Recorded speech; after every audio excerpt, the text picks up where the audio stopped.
Hello again, everyone. Thanks for watching The Sweat. We appreciate you. We need you. We're a mess without you. He's a very emotional Emerson Lotzia. I'm a much more stable Jessie Coffield. As for what we have on tap today, we're going to look at some second half odds around the NBA, price checking on the links, and the fantasy impact of Manny Machado's historic deal with the Padres. Silly ridiculousness. Yeah. That, although, does sound fantastic. But leading the way is the NHL, and here to help her, these two, DK Live's Jeff Ulrich and his doppelganger, Chris Wassel of Awesemo.com. Time for some splurge or save, guys, starting with the most expensive center tonight, which is Sidney Crosby. He's $7,700, but if you're pinching pennies, Ryan Getzlaf is 5'6", facing Devin Dubnyk, whose confidence is as thin as the ice in which he's skating on. He's not very good right now. So splurge on Crosby or save with Getz. Jeff. Let's go. I literally can't hear a thing you guys are saying, but I assume we're talking about Sidney Crosby and Getzlaf is something wrong with my speakers. But, obviously Crosby, Getzlaf is a pretty big gap in between here. I mean, I understand the idea of going with Getzlaf as a value play, but for me, I mean, there's just not enough. He's not really a goal scorer. They're pretty big underdogs, and quite frankly, Anaheim sucks. So for me, if you're paying down at center, there's a guy like Sebastian Aho who's much better value in a much better spot going up against the Rangers. Crosby's fine if you need a piece of that Pittsburgh offense. There is a lot to choose from, and quite frankly, I think you can probably save a bit of money going with someone cheaper. But like I said, Getzlaf, definitely not for me. And I'm going to try and get this thing fixed now. Okay, try to get it fixed. Great job. You answered the right question. Yeah. So, Chris, let's go to you, my friend. Do you splurge on Crosby or do you save with Getz? I always splurge for Crosby in these situations, especially in New Jersey. Look, Crosby averaging over 1.25 a game in New Jersey. Career against the Devils. If Schneider was starting tonight, I'd be a little bit more hesitant, but with Kincaid starting and even though he's 3-0 against the Penguins, it's been beaten like a broken record all day throughout the internets. But that was then, and this is now. This is a goalie that now has an .884 save percentage since the end of October. Last I checked, that's not exactly NHL level goaltending. So it's worth taking a shot as opposed to Getzlaf, whose confidence is shot. His shot volume has always been shot. Now it's worse. Even against Minnesota, I'm not biting that bullet. Hey, Chris, Nikita Kucherov is the most expensive wing, 7-8 against the Flyers. Now, if that's too much for you, you could save some dough with his teammate, Yoni Gord, who's only 4'5". So who do you like here? Well, let's put it this way. Let's see. Kucherov might still be scoring after last night. Jeez. I kept looking at the box score and just going, 1, 2, 3, 4, and before I knew it, 5 points. In this case, I am going to always spend, just for the simple reason that I know Kucherov is guaranteed 3+ shots a night, whereas I'm not guaranteed that with Gord at all. Gord may get the ride-away goal and assist and such, but Kucherov is the guy that gets the lion's share of the points. And look, he's only 6 points from 100 on the season already. That's pretty mind-blowing, considering he's on pace for almost 130 points. Chris Letang is the priciest defenseman at $6,500 against the Devils, but let's say you are poor AF and can't afford him. Shane Gostisbehere has 9 points in his last 10 games. He's only 5'2" against Lightning. So which guy gives you more bang for that buck, Christopher? It's another tough call because you figure the Devils are going to probably give up at least 2 to 3 goals plus in this.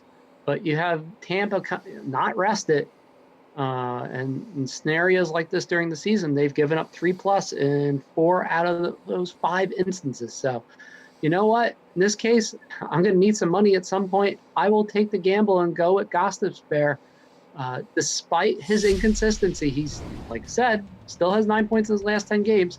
He's gotten a little bit more as far as power play chances, which is good. And look, against Tampa Bay, it might be worth a shot tonight. All right, well, Matt Murray is the most expensive goalie tonight, 8-3 against the Devils. So You could pay for him, or you could jump down to Darcy Kuemper, who's won 3 of his last 4 starts. Oh, not bad. He's only 7-3, Kuemper, pardon me, against the Oilers. So are you splurging or saving here, Chris? Another tough one, not going to lie, because of this reason. Arizona has a tendency not to give up a lot of shots against, and they're actually one of the best 5 teams in the league at giving up shots against, even on the road. So that scares me a little bit. But Connor McDavid saving $1,000. Murray, got kind of roughed up against Philadelphia in the last. Oh, that was brutal. Do I want to take another gamble on that? And he got roughed up against New Jersey too. People forget that in Pittsburgh. I'm actually willing to take the risk and go with Darcy Kuemper tonight. Kuemper's looked better of late. Maybe it's the fact that it's finally been rested once and for all that he is the starter in Arizona until pretty much the end of the season. And if I can save a little bit money here, I'll at least put him in a few lineups tonight. Jeff allegedly back with us now. Jeff, can you hear me? Well, we can't hear you. This is... Well, but, there we go. Deal with it. Oh, now we can hear you. Okay, so we're trying to get your take on the goalie situation. I was just saying, it's great to hear your voice, Jesse. It sucks I'm going to have to listen to Emerson now, too. But I love you. Okay, we know. All right, we're down to goalies, Jeff. Splurging or saving on goalies? I mean, yeah, there's a couple interesting plays tonight where you can save some money. I mean, I don't hate Carey Price tonight at all. I mean, Perryman's out for Columbus, in case you guys didn't know.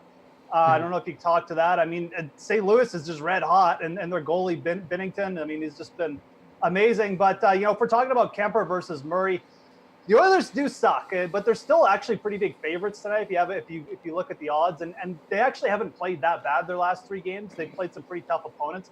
Kind of expecting the Oilers to take care of business at home, so I don't really like Kuemper that much, at least as much as Chris did there. I think I'd feel better with a guy like Price, who's going to be at home against like a depleted Columbus squad. So I don't like going super cheap tonight, but there are some value options up there. Matt Murray's fine. He kind of reminds me of Vasilevsky last night. I mean, it's just such a good spot. He's only the 3rd favorite, but I mean, it's New Jersey. I'd be pretty surprised if Pittsburgh didn't get the win. So. Hey, I know you did the prep work, so let me ask you about defensemen. Do you splurge with Chris Letang or do you save with Shane Gostisbehere? I mean, don't be so sure that I did the work here, Emerson. I mean, I always have faith in you, man. Wow.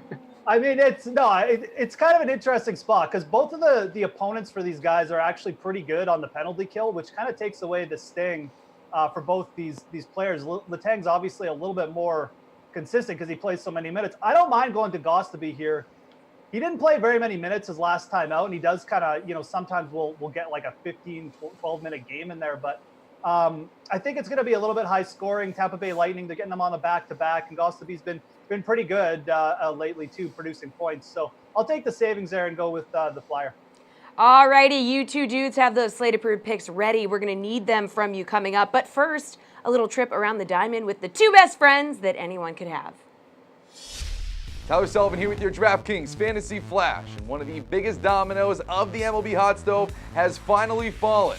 According to ESPN, Manny Machado has signed with the San Diego Padres. And per MLB.com, the deal that has landed Machado in San Diego is for 10 years and worth $300 million, the biggest free agent contract in the history of American sports. The 26-year-old is coming off a career year in 2018 where he had a 905 OPS to go along with a 297 average, 37 dingers, and 107 RBI.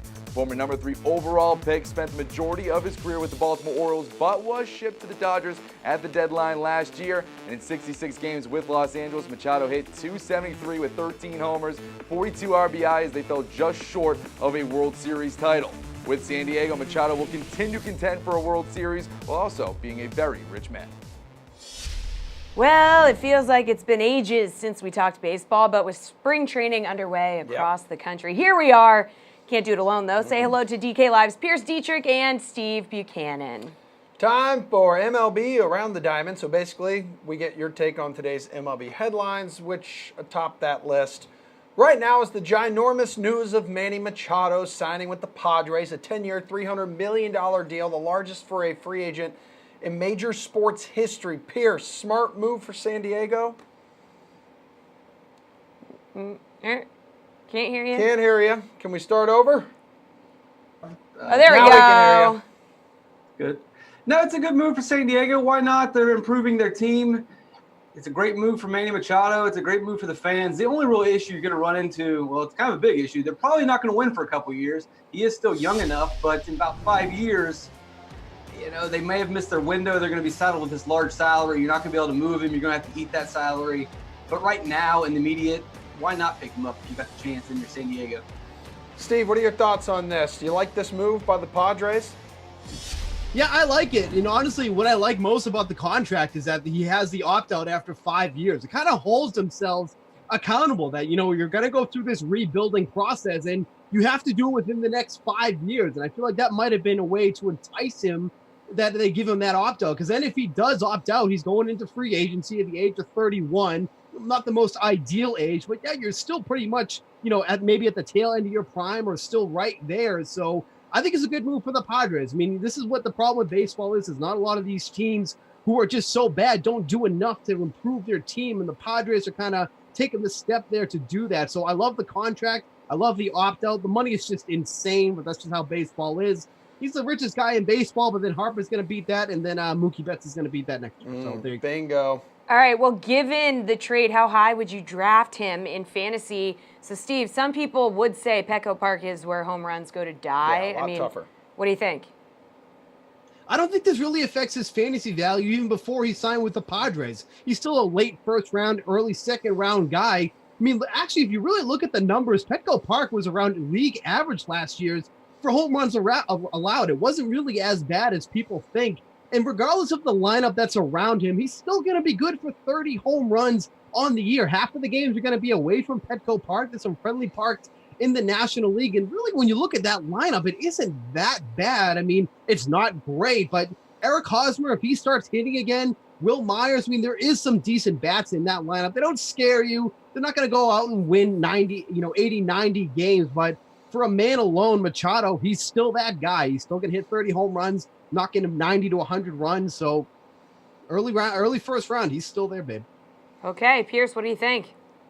Yeah, he's been going in the mid-teens, and I'm kind of bearish on that number. A couple reasons, but I do want to touch on what Steve said. San Diego is not the pitcher paradise that it once was. They've moved the fences in, and they put some buildings in the outfield that's kind of cut into the wind stream, so it is pretty much a neutral ballpark, but it's not Camden Yards, so it definitely hurts. Moving to the National League from the American League East definitely is going to help. He's not going to face as premier pitchers, but he doesn't get to go to Yankee Stadium, doesn't get to go to Boston. He will get to play at Coors Field. So maybe that's kind of the ballparks is a bit of a neutral swing either way. Lineup-wise, you know, he didn't have anybody helping him in Baltimore the last year, and he's still putting up decent numbers. The thing that I don't like is if you look at his barrels per batted ball event, just 47th. You look at his exit velocity, he's in the mid-20s. That's just not somebody I want to take in the mid-teens. He's not a guy who's really changed his exit velocity. He's a good player. He's a great player, but I don't know if I want to spend a first or second round pick on him. All right, this deal just boosted the Padres' odds to win the World Series from 80 to 1 to 50 to 1. Pierce, did they deserve this big of a jump with Machado on board? I mean, they haven't made the playoffs since 2006. Yeah, well, it's going to be a while still. 50 to 1 is still pretty bad. They went from a garbage team to a bad team. There's still a lot of holes in this team. And I'm not completely familiar with the Padres prospects and minor leagues, but you can look at that roster. And Steve touched on this, that, hey, if Will Myers can stay healthy, if Eric Hosmer decides that he doesn't want to hit a ground ball every time, maybe. I mean, they've got a random assortment of players. Starting pitching is not that good, but they did have a pretty good bullpen. The NL West isn't as good as it once was. The Diamondbacks probably took a step back. The Rockies are always hit or miss. The Dodgers definitely are still the team to beat, but the Padres, you know, they're projected at 77 wins. They could hit that number. I think they'll go under it, though. Yeah, their farm system's not too bad. I believe they have 10 of the top 100 prospects, according to multiple websites. But Steve, lost 96 games last year. They deserve this big of a jump, though, now that Machado's on board. Yeah, I mean, like they're a better team than they were when I woke up this morning. I mean, there's no way that you can't deny that, but you know, just talking about the NL West, there's no way that they overcome the Rockies. There's no way they overcome the Dodgers. Even if by slight chance they make the wild card, they're not going to get past the Cardinals. So, I mean, there's just no way that they're going to make it there. When you look at the odds, though, 50 to 1, the Twins are right there with them. The Twins are a much, much better team than the Padres. Not enough people are talking about the changes that they made to that lineup. They have a seriously powerful lineup heading into this season. Their pitching isn't that great, but man, they're going to hit some dingers this season. So to put them in the same, category as the Twins, just a bit crazy there. The Padres are going absolutely nowhere this year. They're still a couple of years away. And like I said, the Twins, if you're going to put money in that range, the Twins is definitely the team I would look at there. And look, the Padres are trying to do better. Still got a long way to go. Steven, what do you think this Machado deal is going to do for Bryce Harper? You mentioned earlier you think he's going to beat it. All eyes on him, obviously. And the rumor that the Phillies are going to give him north of $300 million. Yeah, once the news broke that Machado had signed, the Padres are coming out and going, hey, we're still talking here. I don't know what everybody's talking about. If anything, I think it was the Harper camp that leaked this information because now they can boost the value of Bryce Harper's contract. I mean, really, all this did, Bryce Harper is smiling from ear to ear because now he can say, okay, that's what they gave Machado. This is what you're going to give me. Like, he has that leverage now. When one of these guys signed, that it was just going to be leverage for that other player. If X player is going to get this is what I should be getting here. So Bryce Harper should be smiling from ear to ear because this just does wonders for his contract. But yeah, there's no way that Harper doesn't get a bigger contract than this one now. Harper is a better player than Machado. The power, he's just got everything there. He plays in the outfield. So Harper should be thrilled and kissing Machado for this wonderful gift he just gave him today. Pierce, you think Harper should be kissing Machado for this? I'm not as excited about it. Sure, he's gonna get a little bit of a boost, but there's not a lot of teams fighting for him. I mean, if it was a complete free open market, a lot of teams fighting for him and he could negotiate and leverage, but he's only got about 2 teams that he's talking to already. He was already talking to them. Maybe he gets a couple $1 million here or there. The market's not there. The teams are smarter now with the advanced statistics. There's no reason to pay up for these guys. You look at, I know Steve wants to say that Bryce Harper is a much better player. He is from a general baseball perspective, but you look at the advanced stats, his advanced stats are pretty similar to Manny Machado's. And there's a lot of guys that are a lot cheaper than a $300 million player that's going to give you just as good a wins above replacement. I don't think that you should really take this risk. Some team's going to do it because they think he's going to get them over the hump. But I just don't understand $300 million per player. It's crazy. You'll see a lot more favorable umpires, though, Pierce. Stats, yeah. Let's go! Can't wait for baseball season to start. It's almost that time of year, baby. Woo! Let's get ready. Oh, we live for that. Can't wait for that special stats segment that we're working on. That the graphics are going to be phenomenal, excellent. I'm sure. Great stuff, you two. Toodaloo. But don't worry, we will be back after you hear from Pat Mayo. We're going to be talking golf with Jeff and Reed. You fell for the Louis trap last week. I tried to stay out of it. I didn't have any exposure. Poor Feinberg ended up going down on the Louis ship with you. But we have a name this week that could be very much in the same vein. He's played 3 events on the European Tour this year, all in the Middle East. He has missed the cut in every single one. However, if you just scroll down past Joost Luiten at $7,200, you have Henrik Stenson. How popular is Henrik Stenson going to be this week? I don't know if he'll be crazy. Like when I saw the price, I was like, oh my God, he's going to be like 30%. Now I'm kind of rethinking that.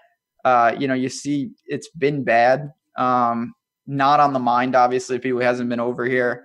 I don't know. I mean, you have a much better pulse. I was thinking maybe like in the teens, 10, 15%-ish, nothing crazy, but obviously going to be one of the more popular guys just on name recognition. Well, I just look at that entire area. So you have no Snedeker, no Siwoo Kim, no JB Holmes. They're all not playing, no Adam Hadwin. So let's just start. You have Louis at 75, Cam at 74. So let's just start the next name. Hao Tong, Hatton, Matt Wallace, Joost Luiten, Henrik Stenson, Shane Lowry, Kisner, Noren, Reevy, Westwood, Keegan Bradley, Thunder Bear, Tom Lewis, Pepperell, Griot, Knox. Like, his name is such a cut above everyone besides like Noren in that mix. And it's not like Noren's playing particularly well either, that I think that if people are making lineups, they're going to go to the top and go immediately to Stenson. I feel like I might just go full fade here. It is. You do bring up a good point in the sense of like a lot of times when you're analyzing, it's not just the price, it's the opportunity cost of like, who is he paired next to? And you're right. He's sandwiched. I mean, this is a pretty ugly range. There's a lot of guys obviously from the European Tour who, some people like to play, but they certainly don't have the name recognition. And then he is next to a lot of other guys who are just not playing great golf. Obviously this isn't, breaking news. The the higher owned he is, the more I'm prone to maybe jump on ship with you and go elsewhere. Noren sticks out in my mind, obviously. I do like him. Youst, I'm always down to play that guy. He's going to be a little against the grain. And then the other guy I wanted to bring up in this range, and I never get a good pulse on him, is Ty Hatton. I actually dodged. That was the one smart thing I did. I got off him last week for the most part. Do you have any interest? I never really know when people are going to jump on him or off him. This seems like a spot where people will jump on him because of the course history that he has here. He's one of 7 players who's finished inside the top 15 both years that it's played at the course. But like, he came 15th at Phoenix and lost 3 strokes on approach. He missed the cut last week and lost 2 strokes on approach. Like, he's playing kind of terrible right now. So he's only gaining strokes around the green, like with his chipping, which is fine. But if you look at the stats for this course, it's, approach is basically the only thing that matters along with putting. All right, Jeff is back, this time talking golf. Jeff, you can hear us. We can hear you, right? I can. Yes. Excellent. Reed is finally back from his 3-week vacation to Oakland, which sounds terrible, but it's good to have you two together again. Wrong again. Mm-hmm. Sure, bud. Guys, we're going to look at some odds for this week's WGC-Mexico Championship. Tell us if you think they're too high or too low, basically too short or too long. And if you're still confused, I'm sorry, but we cannot help you. Rickie Fowler's been kicking it, just chilling out since his win at the Waste Management Phoenix Open. His odds to win this week are plus 2,000. You thinking these should be higher or lower, Reed? Yeah, I think those are a little too low for Rickie. But congratulations, he's a new uncle. I think his sister had a kid, so he was taking a couple weeks off for that. And that does, right, kind of scare you, right? That narrative, right? You could get some baby swag. You hear that quite often in the DFS community in terms of guys who have that certain push. Obviously, when something great happens in their personal life, but even going back to his golf, like he's great in WGC events. He's 4th, I believe, in strokes gained total over the last 4 years or so in these WGC events, but not playing on pole. He's not a very good pull-up putter. Not playing in the last 2 weeks, that does scare me a little bit. If he was a little bit higher, plus 25, plus 28, he'd be nice. But in this type of event where I think you need some experience coming in either one of those 2 POA courses over the last couple of weeks, with him not having it, I'm going to be off. So too low for me. 3rd appearance at WGC Mexico. How do you feel about these odds, Jeff? Honestly, I don't even know what odds I would need to bet Rickie Fowler this week. I mean, I have to pretty much agree with Reed. I guess he did a little bit of research on his vacation. So, I mean, I think these are too low. They should be higher. I mean, he's come in here twice in good form off of Phoenix the last 2 years. He's done what, like T37 or something? I mean, I just don't know if this venue really fits him very well. It's at altitude. I can't say Rickie's exactly the most accurate player off the tee, which I think probably hurts him because a lot of these other players, bombers, can just club down and be more accurate. Rickie doesn't really have that luxury. I think it makes for an interesting DraftKings play because I think a lot of people will think like me and maybe not use them. And I mean, obviously he's coming in with a lot of confidence, but as far as win odds go, plus 2,000, again, I'd probably need double this to consider Rickie. I mean, that sounds crazy, but I just don't really like him at this venue. All right, guys, Bryson DeChambeau has the 4th best odds to win it all, plus 1,400. How do you feel about that number, Jeff? And how do you feel about his hat situation? I do not do care your research on the hat situation. I have no fashion take. I'll leave that to Reed, the fashionista of the bunch. But I think his odds are just a little bit too low for me, and it doesn't necessarily come down to that. I think Bryson is playing badly or is not a good enough player to deserve this price. I just kind of like Jon Rahm a little better this week, and they're almost similar in price. So I think Bryson's coming in with some decent form. I mean, he wasn't great last week, T15, kind of muddled around. And the big thing with him is it's the first time seeing the course, and it's a little bit with Rickie too. You just don't know what you're going to get with him. And a lot of players have either struggled here or done really well here, and I don't know what camp Bryson DeChambeau is going to fall in yet. You'd think with his TrackMan and computer stuff and him jamming like altitude into his equations that he might like this, but you really don't know yet. So plus 1,400, it's a little bit too short for me to take a chance. Jeff, what do you think? And also, Jeff Reed, what do you think? And I was going to say, you and Jeff are wearing the same outfit, but Jeff called you the fashionista, but you're literally wearing the same outfit in different colors. So you right are. there. Yeah. really Mine hurt. is brighter too, Jesse. Like he's just got this like drab gray on. Like I've got layers of white. I know. So Jeff, I feel like you're the fashionista today, at least. Guy, audio goes out, doesn't do any research in NHL, and now comes here. Oh my God, Jesse, come on now. You're still the best out there. Thank you so much. Sit down, you loser. No, actually, I do like Bryson's odds in this. And look, I agree with Jeff. When you have a guy who doesn't come into specifically a shot-making course, right? We see like TPC, Sawgrass, some other spots where you really need to put in the right spots on the course, and course history does play a little bit. Look, all of these guys at this course, it's only the third year that this course is in the roto for this specific tournament. So only 2 years with course history. And a guy like Bryson, look, he's played overseas. He's done well on the European Tour. Obviously a lot different with the PGA guys, but I think this course sets up nicely for him.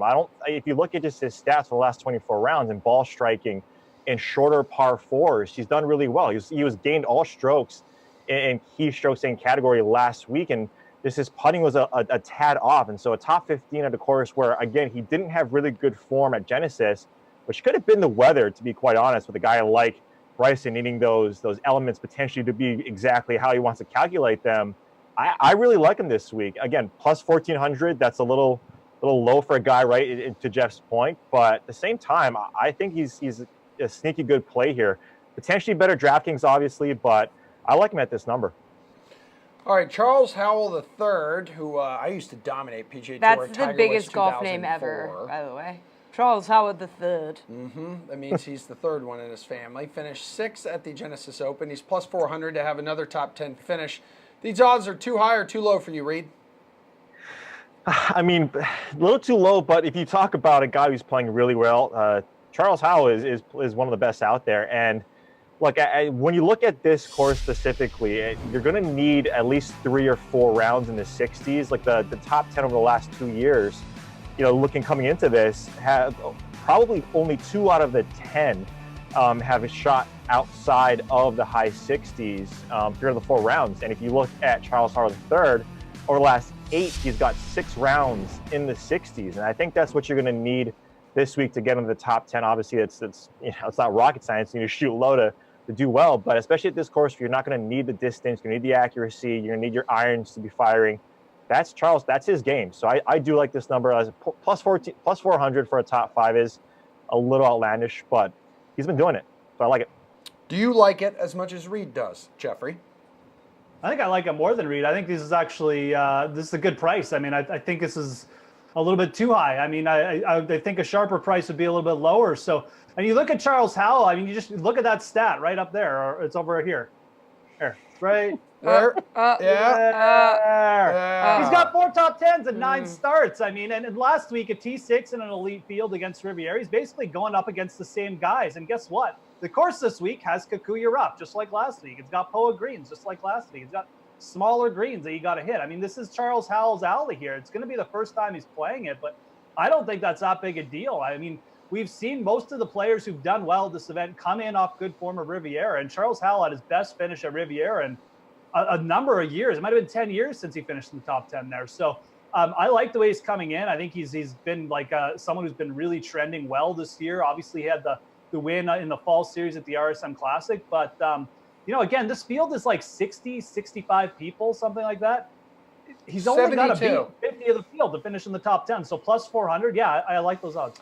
72, Reed told me before the show. Okay. Yeah, but some people dropped out. That's what Reed didn't tell you. He's been on vacation. Dang, Reed, you're an idiot. Wow. 7 people, Jeff. You look so bad. Quite a few, buddy. So embarrassing for you, Emerson. Well, folks, Xander Schauffele hasn't had a bad finish in 2019 yet. He's plus 500 to finish in the top 5. Are these odds too high, too low, Jeff? Keep in mind he won the most recent WGC event, and he finished T18 here last year. Okay, I'll keep that in mind, Jesse. You're welcome. I think these are a little bit too low. I mean, I know people like Xander this week, and I get the reason why. He's a fantastic player. I think he's a player who you really want to keep an eye on at the major championships this year because his major championship record is phenomenal. At the same time, his last few starts aren't as good as they appear on paper. He's kind of backdoored these top 20 finishes. He's gotten off to some pretty horrendous starts. And it's been through like a little bit of sloppy ball striking, so that worries me a little bit. I know this course does set up well for him. He did perform pretty well here last year, and he's really done well at these like elite field events. He's Tour Championship, WGC, Tournament of Champions. So I understand why people like him. I just don't really think he's quite in top form right now. And when you're not in top form against a field like this, asking for a top 5 is a lot. So I think this is too low. I'd like to see a higher price. Reed, he hasn't had a bad finish in 2019, but is this too high? Yeah, guy gets a little sassy when he grows some facial hair. I don't like this, Jeff. It's a little too crazy for me. I know which side is which, but look, if I'm going against a fashionista in Jeff here, I really like him. I mean, good form. He's won twice in the last 6 starts. I mean, what more good form do you need? I mean, this guy's playing really well. And what scared you about Xander in recent years, especially last year, is around the green game was just terrible. And his putting, right? His putting was absolute garbage. But now you have him on POA, where actually he's not putting as well as he used to, and he's still gaining a ton of strokes to the green through approach. That's what you want from this guy. So at this top 5 number, I like the CH3 at the top 10 a little bit more, but Jeff mentioned it. At these no-cut events, this guy does absolutely, I mean, he won at Tournament of Champions, he won at the Tour Championship. So this is the type of event that you want Xander, and especially a top 5. It's a great number. Chez Reavie has made 9 of 10 cuts, has 3 top 10s. First cut he missed this season was just last week. He won't be cut this week, I can guarantee you that. He's rocking plus 10,000 odds to win it all. Should these odds be higher or lower, Reed? Yeah, I mean higher. Chez is not going to win this event, but oh, really? I mean, yes. When you look at shorter courses, right, par 71s, this course is probably going to, it marks off in the mid 7s, but with the altitude, it's probably going to be playing less than 7,000 yards. When you look at the stats, you kind of plug them into those numbers. It really is pulling from these Pete Dye, these smaller type courses. And recent form, look, Chez always plays well on the West Coast swing, especially at waste management. So all the stats that we're seeing from Chez are that carryover.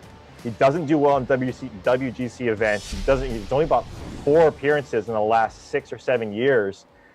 This competition is way too strong for Chez. I'd much rather, I'd feel more confident like a top 10 or top 5 type odd number because he is hitting his irons really well. But to win it all, no way. Jeff, what do you think? It's too. I mean, you need higher odds for Chez Reavie. It's too low. You need like 150 to even think about this. I agree with Reed. I mean, I think he's got a shot at a top 10 on a course like this, but he's got 1 win in his entire career, and you're asking him to win the WGC this week. No, I like plus 200. It's not enough. It's not enough odds. Is basically what it comes down to. I know he had a couple nice starts there on the West Coast, and he is a good iron player. I guess the venue's okay, but not for me. All righty, you two go gear up for PGA Price Check. Nick Whalen joins us next for NBA Chaser Fade. Tyler Sullivan here with your DraftKings Fantasy Flash. Antonio Brown wants a new team, a new deal, and a new nickname. The disgruntled Steelers wide receiver took to Instagram Live and released his latest set of demands. First, that he still wants to be traded out of Pittsburgh into a new club somewhere in the NFL, and that new squad better come with some guaranteed dough to throw his way. Brown, who was under contract through 2021, said he wants nothing to do with non-guaranteed deals anymore, only guaranteed cash from here on out. And hours after that video, Brown did release a photo of him meeting with Steelers president Art Rooney II and said that both sides have agreed it's time to move on, but still has love for the Rooney family and the Steelers organization. Brown is coming off yet another dominating season where he caught over 100 balls for just under 1,300 yards and 15 touchdowns. Oh, and the cherry on top of that latest set of demands from earlier is his new nickname. Goodbye, AB, and hello, Mr. Big Chest. Yeah, you can't really make this stuff up. Back here on The Sweat, where we do not take all-star breaks because taking breaks is for the weak and feeble. And you know who's not weak and feeble? That's Nick Whalen of RotoWire. He's with us right now to play NBA Chaser Fade. So, after the skills challenge this weekend, Jason Tatum proclaimed the Celtics will win the title this year. Oh, come on, kid. They nearly upset LeBron in the Eastern Conference Finals last season without a healthy Kyrie Irving. So, Chaser Fade, the Celtics win the East this season. No, can't hear you. Hold on. We got to turn your mic on here, Nick. Try again. No, We're not good. How's the audio back there? Try again. How about now? Yeah! All right, we are back. Okay. Well, I'm going to fade this one. I think it's tough because I think the top 4 teams in the East, or at least how they'll look at the end of the season, are all so evenly matched that, if you ask me to take the field or just one of them, I think I'd take the field no matter which individual team you're talking about. Celtics might still be the deepest team in the Eastern Conference, 1 through 10, but they really haven't shown the ability to put it all together really at any point this season. They'll win 5 games in a row, then they'll take a bad loss at home. They'll win 6 in a row, then they'll lose back-to-back. I'm certainly not crossing them off by any means, but, this is a team that, as you mentioned, went to the Eastern Conference Finals last year, but I think their path back to that spot is going to be considerably more difficult. They're 6.5 back in Milwaukee coming out of the All-Star break. They're 5.5 back of Toronto. So you can basically rule out Boston for a top 2 seed. That means you're probably on the road in round 2, and you're almost certainly going to be on the road against one of those 2 teams in the Eastern Conference Finals. So this is a team that, again, has looked really good at times, but the issue is a lot of those times have come when key players, whether it be Al Horford, Kyrie Irving, Gordon Hayward, are out of the lineup. When they're fully healthy for whatever reason, they just don't seem to have, that top gear that teams like Milwaukee and Toronto have showed. So I'm a little bit worried about Boston. So at the end of the day, I have to fade that. All right, the Warriors are heavy favorites, surprise, surprise, to win their 3rd straight title at -225. But on the flip side, it's +160 if you want to bet on the field. So chase or fade, Golden State will not win the title this year. So I think I have to fade that, right? I think the Warriors will win the title. You got it right. I think they're going to win for the 3rd. They're going to win their 3rd straight. I think we're going to look back, just as we did the last couple of years, and think about how silly it was that anyone ever suggested otherwise. I know this Golden State team is on pace for something like 57 or 58 wins, which when you look at the talent on paper, comes up, quite a few short of what you'd expect. But no matter what team they face coming out of the Eastern Conference, and certainly any team in the Western Conference, they're going to be heavy favorites. And I think they probably end up winning in 5 or 6 games. I mean, they really had no issues with the LeBron, Kyrie, Kevin Love team 2 years ago. They had even fewer issues last season when it was just LeBron. And obviously some of the teams they'd be going up against this year, whether you think it's Milwaukee, Philly, Toronto, Boston, those teams are deeper. They have more options to throw at the Warriors. But at the end of the day, you really have to think about what we're talking about here. Steph Curry, Klay Thompson, Kevin Durant, Draymond Green, and DeMarcus Cousins. As much as you want to talk yourself into Boston's depth or, Milwaukee's 3-point shooting and their net rating or Philadelphia's starting 5, at the end of the day, the question is, do they match up with a team that has Steph Curry, Klay Thompson, and Kevin Durant? Not to mention 2 other borderline Hall of Fame caliber players in Cousins and Draymond Green. When all said and done, the answer is no. It's going to be Warriors for a 3rd straight year. Well, now let's talk specific players. James Harden has the best odds to win league MVP at -250. So chase or fade, the bearded wonder has it locked up already. I'm going to fade that it's locked up, but I'll chase that he's in the lead if I'm able to do that. Yeah, it's kind of crazy to say that a guy putting up 37 points a game on this level of efficiency with the injuries that team has had to still be right in the middle of the playoff mix, isn't a lock. But I think that speaks to how well Giannis Antetokounmpo and to a slightly lesser degree, Paul George have played this season. I think in most years, any one of those 3 guys, you can maybe debate about Paul George, would probably be the heavy MVP favorite. I think most seasons, 95% of NBA seasons, James Harden is the runaway winner. Maybe 70% of seasons, Giannis is the runaway winner. But I think it's Harden's to lose at this point. The issue is that, during this crazy run that he's had, he's kind of set this extremely high standard for himself. And fair or not, I think he kind of has to keep it up now the rest of the way. Maybe he doesn't have to average close to 40, but if he drops down to 30 points a game for the next couple of months, that's a great 2-month stretch for most players. But for James Harden, it might seem like a little bit of a disappointment. You look at Giannis, the argument for Giannis is that he's a far superior defender. And maybe more importantly, his team is currently 10 games better than James Harden. And to me, that's probably the biggest factor. Bucks are on pace for 62 wins coming out of the All-Star break. Rockets right now projected for about 47, and 15 wins in the mind of MVP voters is a huge difference. And, if Houston falters at any point, that number could be closer to 20. So, the other thing that you have to consider, James Harden won the award last season. We know there's voter fatigue when it comes to the MVP. It's very difficult to win back-to-back. Obviously, James Harden's numbers this season are much better than they were last year, but we'll have to keep in mind and see if voters penalize the Rockets because they're not going to win 65 games again. And I think it's really going to come down to how they weigh team success versus individual numbers. If the Rockets come in with 15 or 20 fewer wins than last season and 15 or 20 fewer wins than the Milwaukee Bucks, I think some voters are going to look past these ridiculous numbers that Harden's going to end up with. Nick Whalen, everybody. Thanks, man. Enjoy your night. We're out of time. Jeff and Chris return after the break for some NHL Tears of Joy. Let's talk about some DK Sportsbook odds. Are there any? Give me some. Who's the shortest odds guy that you like this week? Who do you got on the shorty odds? Yeah, you always hate throwing out the short odds, but you know what? I got a couple weeks ago at Pebble Beach, I mentioned Phil Mickelson at 25-1, and it hit. I mentioned that on this show. I thought I mentioned him. No, I didn't. I had him. I thought I mentioned him. No, you had him, but I mentioned him on the show. We check can the tape. Is it Luke? Hey, Luke, go check on that. But I like Mickelson again at 25-1. I think those odds are not where they should be. I think he could definitely be shorter than that when you look at the way he's played. Basically he's won an event this year, almost won 2 events.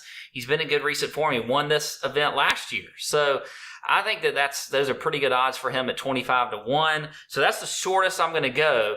But I also mentioned Fleetwood. I like Fleetwood at 33-1. I think those are great odds. That's a guy that can win here. I love that. So as far as the 2 shorter guys, I like some Fleetwood and I like some Mickelson. Fleetwood was one of mine. I'm a big fan of him. I also like Tyrrell Hatton at 50-1. Back-to-back top 10s at this event. Apparently likes the Club de Golf Chapultepec when he's not crapping his pants, as we saw a couple years ago. He had a little issue there. But 50-1, I think, is a good spot on him. He's also been playing some good golf here lately anyway. Always dangerous with the flat stick. He can get the putter really rolling. So if he gets hot with the putter, everybody's going to have to watch out. And again, he's not a super long guy, so he can be okay out here. So I like him at 50-1. I got a few long shots. Alex Noren is interesting to me at 80-1. Nothing real flashy in terms of performance here or even recent form. Alex Noren is just a guy who, I don't know. I'm waiting on him to kind of come back around. Like, he's won multiple times on the European Tour. He's contended at the PGA Tour in big name events, including majors with big fields. So I think 80-1 in a 70-something man field where really and truly, if you're talking about outright winners and guys who legitimately have a chance, you're probably talking about 50 guys. So you put Noren in there at 80-1. I like the number there. And then finally, I won't steal your thunder because I'm pretty sure I know one guy you're going to mention. But I'll give you Brendan Grace at 125-1. I think Brendan Grace is a ridiculous number at 125-1. Just a few weeks ago, need we remind you, Brendan Grace nearly won the Waste Management on Sunday, finished second to Ricky Fowler, was in fantastic form, then followed up at the Pebble Beach Pro-Am, I believe, with a 28th place finish. Now, he sucked this past week at the Genesis. Nothing was clicking.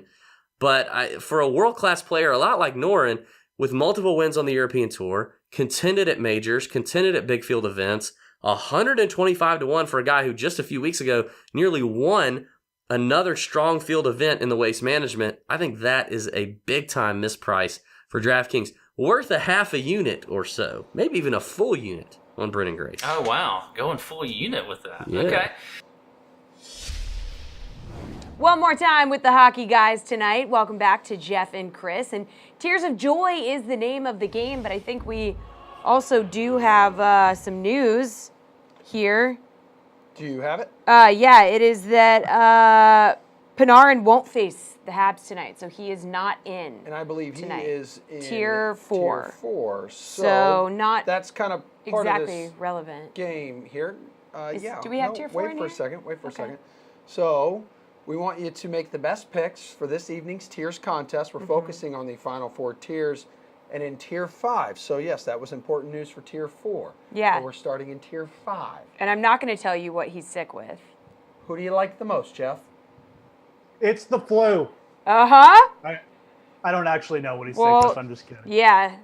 Yeah, I'm not going to say it. Go ahead and give us your I pick. think the flu's a good guess. The Tier 5 it seems to be like the biggest, the closest for me. I mean, I like Jeff Skinner, but, going up against Florida, it's a pretty good matchup. Florida's still letting in a lot of goals, but I'm just going to go with Ryan O'Reilly. It's the boring pick. St. Louis has been on such a roll, and he gets to play beside Vladimir Tarasenko, who's basically just ripping up the entire league right now with 20 points, 10 goals in the last 10 games. Ryan O'Reilly's just been feeding off that, playing better.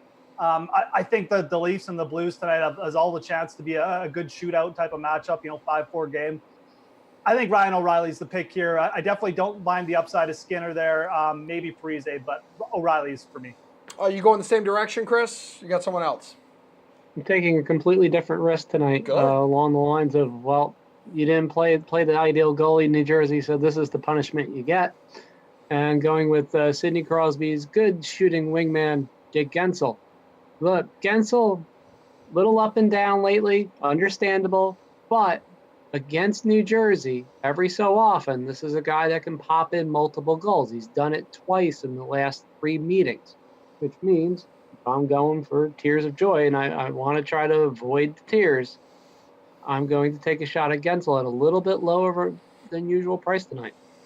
I see what you did there, Chris, by the way, the whole tier thing. Yeah. I like it. All right, well, take us to tier 6, Chris. 8 players to choose from. Where should people go?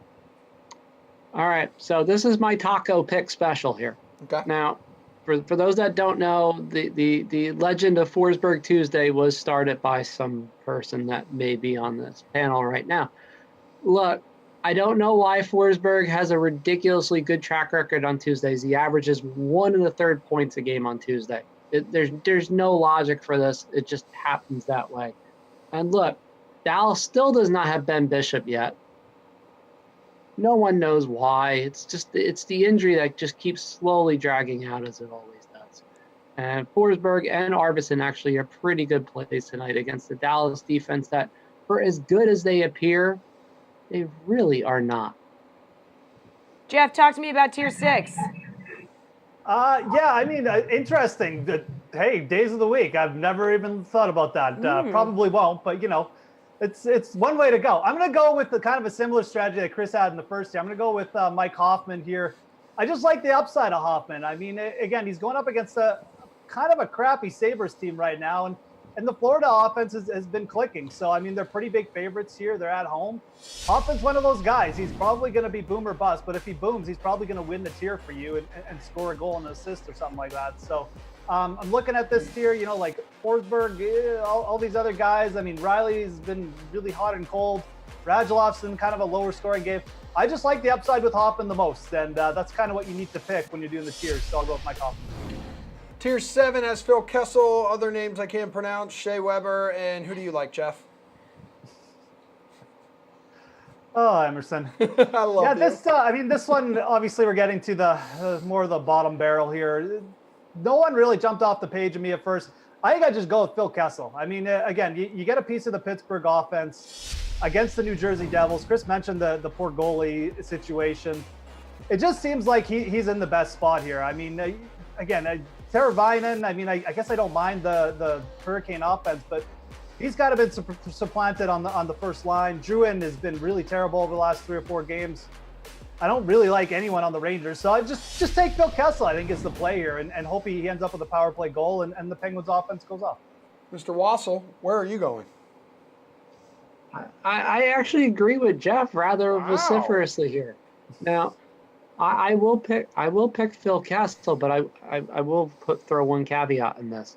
If there is a guy you want to take a shot on, at least just because of matchup, it may just be Brendan Gallagher tonight. Look, Gallagher does average a lot of shots, and unlike Kessel, who sometimes can go into the tank every so often against New Jersey, Gallagher does tend to have a more consistent floor. And for this, at least,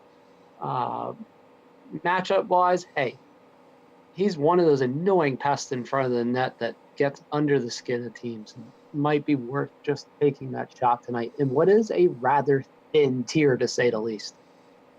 All right, finally, who is your slate-approved pick for tonight's entire 9-game slate, Chris? I want to go away from this. It's the boring pick, and no, it's not Nikita Kucherov. Ooh. Whoa! No, we're going Vladimir Tarasenko. Next to Kucherov and Kane, Tarasenko's been the guy that I've been riding over the last 10 games. He has 8 goals, 22 points, and what feels like 30 jabillion opportunities on the power play. It's scary how this guy flipped the switch from doing nothing in the first half of the season. And now he leads the league in shot chances from the slot now, which he did not up until about, last week. Jeff, slate approved. Yeah, nothing wrong with Tarasenko. That's the guy I would definitely want a piece of. I'll go with another winger, though. I'm going to go a little bit off the board with Leon Draisaitl. I mentioned the Oilers in the first segment. They're actually playing a little bit better than people realize over the last 3 games. They have a really weak opponent at home. So I think the Oilers are going to get off a little bit tonight. And Draisaitl under 7K, 3 goals in each of his last 3 games. And he's got 35 on the season. He's in the hunt for the Rocket Richard Trophy, too. And he's got nothing else to play for. So I like the spot for him quite a bit tonight. Chris, enjoy your night. Jeff, hang tight. Reed misses you and needs your help with PGA price check. Of course he does. We have Justin Thomas, last year's playoff loser after his walk-off eagle on 18 to Phil. He's 10-1. Rory 11, Dustin 11, Rahm 16, Fowler 16, Brooks 18. So is Bryson. Xander, Tiger 22. Defending champ Phil Mickelson is 28. Leishman and Hideki are both 30-1. That's your 10-1 to 30-1 range, Jeff. I have 2 bets inside of here already. The guy that I am going with, and I believe I'm going to make him my one and done for the week. He has excelled at these no-cut events. He has 2 WGC wins. He's won the Tournament of Champions and the Tour Championship. All strong, small field events where you're guaranteed all 4 rounds. He's 22-1. He's the Cyclops, the X-Man, Jeffrey. Xander Schauffele. Never anything wrong with it. We always like to make the case of he's 22-1, but what would, a Ricky or a Rahm's number be if they had won what Bryson has won? 10-1. Ricky wins 1 tournament, and he's 16-1. He's a bigger favorite than Bryson, who's won 5 times in the past 6 months. There's a lot to unpack here. Did you say the second player you're betting? We could talk about the second Xander player. more. Okay, so Xander actually performed quite well at Riviera. Had a strong week. Strong weekend. He started like 4 over, so you got to put that into the final he couldn't thought. Putt all week. The ball striking was immaculate all week. He just couldn't putt. It was the first time in like 10 tournaments he's lost strokes putting. I'm willing to give him a pass on that. Maybe he can figure that out. The other guy who really emerged on the weekend, was ready to give up on him, but he's someone else who, like Xander, really performed well in these no-cut events in the past. He's played really well at Tournament of Champions. He's never won it, but he's come 2nd, 3rd, and 4th, and he stormed the castle on Sunday. Ended up T9, Hideki, 30-1. I mean, we just backed him at 28-1 last week, and the field wasn't this strong, but there were far more people in the field last time around. I like Hideki here. A strong little weaseling out that top 10. He was my one and done. It was sort of a marginal finish, but better than where he was. Better than when Cust was bragging that he had a top 10 one and done, and then Bubba Watson 4-putted the last hole. I didn't. You didn't notice that? There was like 3 holes left. He's like, oh, my one and done's looking pretty good. And then Bubba just melts down. Why? Hideki, those irons continue to be fire. This is a price I'm happy to back. I could almost break down everybody, although it feels silly because there's nothing I could tell you about like Justin Thomas. If I got to tell you about Justin Thomas, you're not like it's your first time watching. What you were looking up: Phil, JT, Hatton, DJ, Fleetwood, Jordan Spieth, and Sergio Garcia have finished inside the top 15. Both of the years at WGC Mexico, and Dustin, JT, Spieth, and Sergio have all won at Kapalua. Hatton and Fleetwood have never played it. The first year they were here, 11 of the top 22 were European players. A lot of people have compared it to where they hold the European Masters in Switzerland. Oh yeah, and that's why people like Matthew Fitzpatrick and Denny Willett. But there's a long show. We'll get. Yeah. It's our final segment of the show, and I just started talking during the commercial break. And we're heading south of the border. Just kidding, but we are bringing Jeff and Reed back to talk about the WGC-Mexico Championship. What we want to do is play a little price check with you, both of you, and everyone at home, and you. Yeah. First up, Hideki Matsuyama finished T9 at the Genesis Open. Do you like his price of $9K this week? Jeffrey, go ahead. I like to play price check when I go to the grocery store too, Emerson. It's a fun little game. compare fruits. I like to vegetables. just be surprised at the end by how expensive everything. Yeah, I don't want that. Can you hold I this? just laugh and like that. That's what's going on here. All right, let's put it back on the rails. What do you think? This is good information. Okay, now we know how Jessie shops randomly. You know, I mean, I think a lot of people like Matsuyama, but I don't really like him that much. I think he's a little bit too expensive, and it just comes down to who's underneath him. Yeah, Fleetwood at 8,200, Finau at 8,900, Casey, Leishman, all these guys are cheaper than Hideki, and I get Hideki's been good, but it's not like he's been better than Mark Leishman this year. He hasn't been better than Paul Casey. Both those guys are cheaper. He's been kind of similar to Tommy Fleetwood, who's way cheaper. So I think this is too expensive for Hideki Matsuyama. I don't think he's a terrible player or anything. I just think he's too expensive.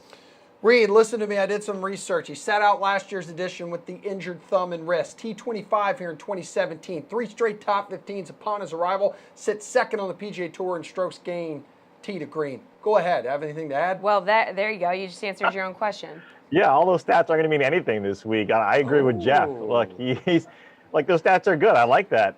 But Jeff's right. I mean, even if you want to go more expensive, right, and say I'd rather pay up for a guy. I mean, Phil Mickelson, he won here last year, and Xander. We just talked about Xander, how well he's done. So even if you don't want to pivot down and get a cheaper option, which I think obviously is fully acceptable, and the guys that Jeff named are prime pivots, I think the other two guys at that price tag are much more worth the investment, especially at this course. And I think you're right, Emerson. If he was injured last year and he comes into this a little not as experienced and a guy who doesn't necessarily give you the vote of confidence in creativity, I think that's what you're going to need a little bit more at this course. Look, Hideki, I don't think he's going to do that well here. So 9,000, don't like it. Real quick, he says, "You're right, Emerson." Samir, can we put that on the quote board, please? Okay, all right, please. Mark Leishman has been fantastic this season with 5 top 10 finishes. Reed, is his price of 8.7 too low? Yeah, good pronunciation the last name I heard you. Oh my God, thank you so yeah, much. Perfect. Everybody heard me practicing, actually. I'm going to leave this to Jeff because I know what Jeff's going to say about Leishman. Not for me. I liked him a lot last week. That's all we need to hear from Reed about Mark Leishman. But give it to Jeff because I know if you follow Jeff's Twitter account, you'll know how he feels about Leishman. Yeah, you should play Mark Leishman. He's like 3rd in approaches last week. He's scrambling and putting. He's top 20 on tour. He's T4 last week. He's heading in with a ton of momentum. He plays well at altitude. He's from Australia. He's great. Play Mark Leishman. Okay. A T4 Riviera was his. I'm serious too, by the way. I really do like Mark Leishman. Okay. He's got a great chance to win this week, so I'm not just being an idiot. We believe you. No, you're always being an idiot, Jeff, but that's why we like you. Okay. Jeff, Gary Woodland has finished in the top 10 in back-to-back tournaments. How much do you like his price of 7.9? In fact, I know he hasn't played well here in the past, but enters with 4 top 10s in his last 5 starts. Go ahead, add something. Okay, since I interrupted Reed, I'll be brief. I mean, Gary Woodland, from an odds perspective, looks like really good value this week, and there's not really a huge reason to not like him, like you said, because he's been in good form. So maybe Reed's got something else, but I think he's looking like really good value. It's a good price for him. Reed, go ahead. Take a little more time here. Yeah, no, I agree with Jeff on this. Price tag, obviously, at $7,900 for a guy who's done really well at the beginning of the season. Looks really nice. You're going to get some ownership with him, though. 20% plus probably for Gary Woodland at this price tag because second in ball striking over the last 24 rounds, obviously with top finishes beginning of the season. So you're going to get some ownership, and I get if you want to fade the guy, but you don't. I mean, this guy is really good at clubbing down, not necessarily using driver. And even on these short courses, guys like DJ, guys like Rahm, Rory, they don't need to necessarily use their driver as an advantage, but they use their distance. So even when they use the 3-wood, 2-irons, 1-irons, they're hitting it in spots, perfect spots to approach these tough greens. And so I really like Gary Woodland this week. All right, 90 seconds. Matt Kuchar is 7.7. Oh, that guy. So is that too much for him, Reed? Do you think he might be a little distracted with his caddy PR nightmare situation going on? Yeah, he's probably going to be distracted, but I like Kuchar this week. It's a lot like a Pete Dye course, right, where you have to put in the right spots off the tee, not necessarily good distance, and solid with the approach. That's Matt Kuchar, and hopefully that brings down the ownership because of all of his personal issues where obviously he paid off that caddy what he was owed. So I do like Kuchar this week. Jeff, what do you think? No, this is way too cheap for Matt. I can't even believe this price. I forgot he was this cheap. Like, Matt Kuchar, all he's done is like top 10 and win tournaments so far this year. It's generally pretty good. Why is he cheaper than Tony Finau? I mean, As far as the caddy thing goes, I mean, certainly didn't bother him the last couple weeks. So no, this is way, way too cheap for Matt Coot. He's going to be really chalky this week. He's only recorded 2 red numbers in 8 rounds on this course. Ooh. Yeah, he had a lot in his mind. Not ideal. Well, I mean, look at me just doing research left and right. You don't want to get that last one? No, we have 30.